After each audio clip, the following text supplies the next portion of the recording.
at the Council, the only talk was about migration, as if it's the only problem that we have, and I care very much about migration, but I have to say that there are other things that we have to talk about. And then again, talking about migration and refugees, you did indeed not talk about the hundreds of lives that have been lost just in the last days, while actually the rescue boats are stuck in the ports because some member states want to bring the people who actually rescue people to the court. This is really an active engagement against rescue at sea. This is against any sort of international law, but this is also against any sort of humanity, to not let others who want to do the work rescue people. This is not something you talked about.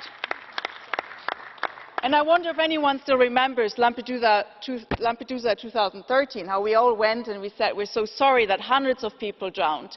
But now, again, hundreds of people are drowning and we're turning away a blind eye. I think this is really not the way how Europe should go. You also didn't talk about the common European asylum system that indeed this Parliament has been preparing, where we have managed to get political compromises together across the groups. So I really wonder why we managed to do it and you don't manage to do it, whereas the same parties present here and in the Council. So this is stuff you did not talk about. Rather, you talked about creating this disembarkation platform. So that's camps somewhere in the Sahara. And you might say, okay, but people can ask for asylum, but that's the thing. The resettlement, the one word of resettlement mentioned in the conclusions, it's voluntary. You will not find a member state who is going to admit those people who might get asylum there. That's the thing. You will just put them away, the refugees, somewhere in the camps in the Sahara, and that's the end of it.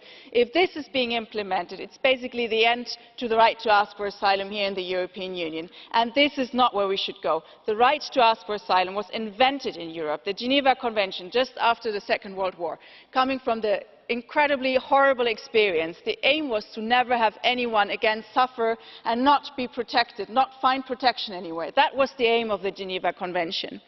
And I think we should not give up on that so easily.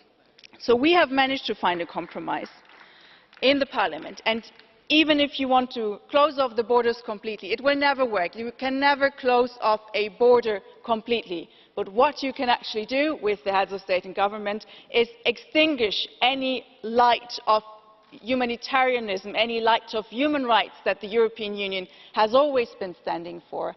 And I think we should not go that way. We should stand up for human rights, especially of the rights of people who are not living here, especially the rights of people who are not us, because that's when you show how much you care about human rights. Thank you.